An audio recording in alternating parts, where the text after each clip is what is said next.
दोस्तों, यह एक रिवीजन क्लास है जिसके जरिए आप मात्र 10 मिनट में पूरे चैप्टर का रिवीजन कर सकते नमस्कार। कभी सोचा है कि जो रोटी हम खाते हैं वो खेत से हमारी प्लेट तक पहुंचती कैसे है?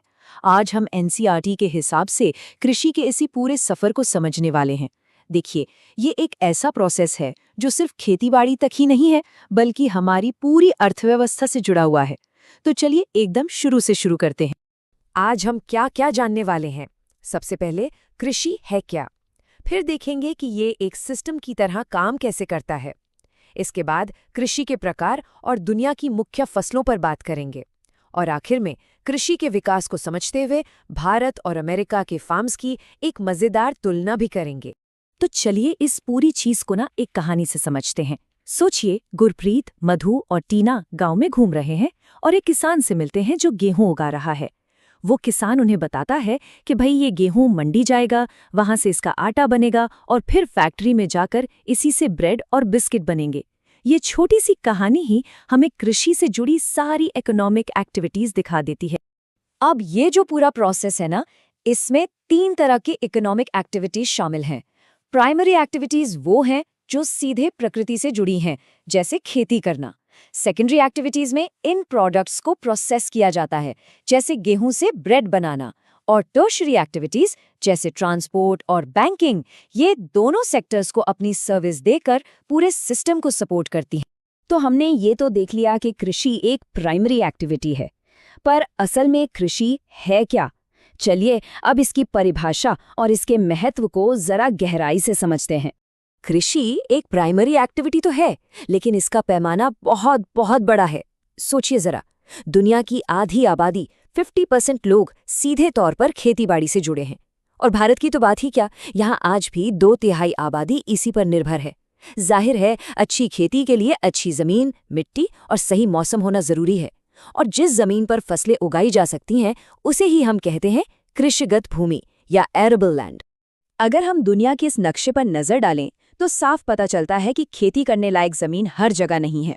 ये जो आप हरे रंग के हिस्से देख रहे हैं, बस यहीं पर वो सारे अनुकूल कारक मौजूद हैं जहां खेती हो सकती है। असल में यही दुनिया के अन्य भंडार हैं। तो इसकी सटीक परिभाषा क्या है? एग्रीकल्चर शब्द असल में लैटिन के 2 शब्दों से मिलकर बना है। एगर या एग्री, जिसका मतलब है मिट्टी, और कल्चर, जिसका मतलब है खेती करना। तो ये मिट्टी जोतने, फसलें उगाने और पशुपालन करने का साइंस भी है और आर्ट भी।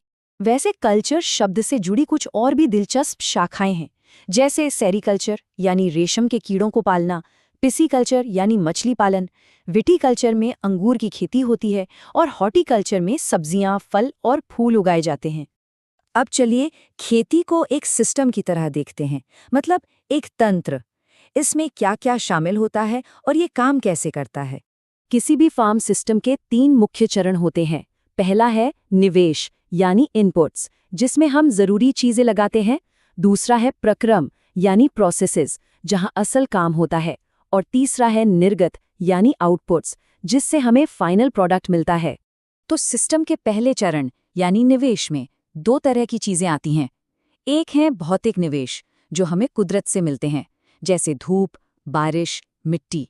और दूसरे हैं मानवीय निवेश, जो इंसान करता है, जैसे बीज, खाद, मशीनें और अपनी मेहनत। इसके बाद आता है प्रोसेसेस का स्टेज। इसमें जुताई, बुआई, सिंचाई, कटाई जैसे सारे काम शामिल हैं। और जब ये सारी प्रक्रियाएं पूरी हो जाती हैं, तब हमें मिलता है निर्गत यानी आउटपुट। ये फसल, ऊन, दूध या पोल्ट्री प्रोडक्ट्स कुछ भी हो सकता है। तो ऐसे काम करता है ये पूरा सिस्टम। दुनिया भर में खेती करने के तरीके एक जैसे नहीं हैं। जमीन, बाजार की मांग, मेहनत और टेक्नोलॉजी के आधार पर हम खेती को मोटे तौर पर 2 मुख्य प्रकारों में बांट सकते हैं। ये 2 प्रकार हैं, निर्वाह कृषि और वाणिज्यिक कृषि। नाम से ही काफी कुछ साफ हो जाता है ना। निर्वाह कृषि यानी सबसिस्टेंस फार्मिंग, किसान अपने परिवार की जरूरतें पूरी करने के लिए करता है। इसमें तकनीक का कम इस्तेमाल होता है और पैदावार भी कम होती है। वहीं कमर्शियल फार्मिंग का मकसद ही बाजार में बेचकर पैसा कमाना है। इसमें खूब पैसा, बड़ी बड़ी मशीनें और बड़े पैमाने पर उत्पादन शामिल है। निर्वाह कृषि के भी 2 बहुत पुराने तरीके हैं। पहला है स्थानांतरी कृषि, जिसे स्लैश एंड बर्न भी कहते हैं। इसमें किसान जंगल का एक टुकड़ा साफ करके कुछ साल खेती करता है और फिर जमीन की उर्वरता कम होने पर आगे बढ़ जाता है। दूसरा है चलवासी पशुचारण, जिसमें चरवाहे अपने जानवरों के झुंड के साथ चारे और पानी की तलाश में एक जगह से दूसरी जगह घूमते रहते हैं। अब बात करते हैं वाणिज्यिक कृषि की। इसके भी 3 मुख्य प्रकार हैं। पहला, वाणिज्यिक अनाज कृषि, जिसमें सिर्फ बाजार के लिए अनाज उगाते हैं। दूसरा है मिश्रित कृषि, जहां फसल उगाने के साथ साथ पशुपालन भी होता है। और तीसरा है रोपण कृषि, जिसमें बड़े बड़े बागानों में चाय, कॉफी या केले जैसी बस एक ही फसल पर फोकस किया जाता है। ठीक है, तो हमने खेती के प्रकार तो समझ लिए। अब चलिए आगे बढ़ते हैं और देखते हैं कि दुनिया भर में कौन-कौन सी मुख्य फसलें उगाई जाती हैं। चलिए कुछ मुख्य अनाज वाली फसलों को देखते हैं। चावल को बहुत गर्मी, नमी और पानी चाहिए, इसलिए चीन और भारत इसके सबसे बड़े उत्पादक हैं। वहीं गेहूं को मध्यम तापमान चाहिए और कटाई के वक्त तेज धूप, जो अमेरिका और कनाडा जैसी जगहों पर मिलती है। मोटे अनाज यानी मिलेट्स कम उपजाऊ जमीन में भी उग जाते हैं, जबकि मक्का को अच्छी धूप और उपजाऊ मिट्टी की जरूरत होती है। अनाज के अलावा रेशे वाली और पीने वाली फसलें भी बहुत महत्वपूर्ण हैं। कपास और जूट, जिसे गोल्डन फाइबर भी कहते हैं, ये प्रमुख रेशेदार फसलें हैं। वहीं पेय फसलों में कॉफी और चाय सबसे आगे हैं, जिनके लिए खास तरह की जलवायु और ढलान वाली जमीन की जरूरत होती है। दुनिया की आबादी तो लगातार बढ़ ही रही है, तो सवाल ये उठता है कि इतने सारे लोगों का पेट भरने के लिए क्या किया जाए।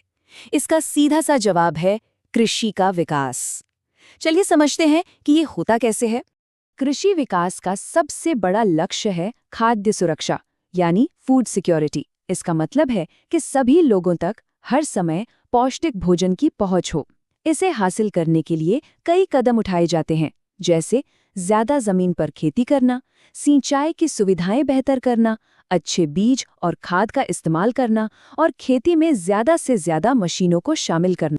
कृषि का विकास दुनिया के अलग-अलग हिस्सों में अलग-अलग रफ्तार से हुआ है। इस फर्क को बेहतर ढंग से समझने के लिए चलिए 2 फार्मों की कहानी देखते हैं। एक भारत में है, जो एक विकासशील देश है, और दूसरा संयुक्त राज्य अमेरिका में, जो एक विकसित देश है। आइए अब इन 2 तस्वीरों को समझते हैं। एक तरफ भारत में मुन्ना लाल हैं, जिनका फार्म मुश्किल से 1.5 हेक्टेयर का है। वो अपने परिवार के साथ मिलकर परंपरागत तरीकों से खेती करते हैं, ताकि बस परिवार का गुजारा चल सके। दूसरी ओर अमेरिका में जो हॉरन है, जिनका फार्म 300 हेक्टेयर का है, बहुत बड़ा। वो एक बिजनेसमैन की तरह सैटेलाइट और कंप्यूटर जैसी लेटेस्ट टेक्नोलॉजी का इस्तेमाल करते हैं, और उनका लक्ष्य पूरी तरह से बिजनेस करना है। तो ये कहानी हमें एक बहुत बड़े सवाल पर लाकर छोड़ देती है। जैसे जैसे दुनिया की आबादी बढ़ रही है, भारत के मुन्ना लाल और अमेरिका के जो हॉरन जैसे किसानों के बीच के इस जमीन आसमान के अंतर को कैसे कम किया जा सकता है, ताकि हर किसी के लिए फूड सिक्योरिटी पक्की हो सके। ये आज दुनिया की सबसे बड़ी चुनौतियों में से एक है। इसके साथ ही हमारे चैनल पर क्लास 6 से लेकर क्लास 10 तक सभी विषयों की फ्री क्लासेस उपलब्ध हैं, जिनकी मदद से आप बिना किसी शुल्क के परीक्षा की तैयारी कर सकते हैं। अगर आप ऐसा पीडीएफ प्राप्त करना चाहते हैं, तो हमारे टेलीग्राम चैनल से जरूर जुड़िए। यह पीडीएफ एनिमेशन के माध्यम से तैयार किया गया है, ताकि आप हर टॉपिक को आसानी और स्पष्टता के साथ समझ सकें। तो देर किस बात की, अभी हमारे व्हाट्सएप और टेलीग्राम चैनल से जुड़िए। सभी लिंक आपको डिस्क्रिप्शन में मिल जाएंगे।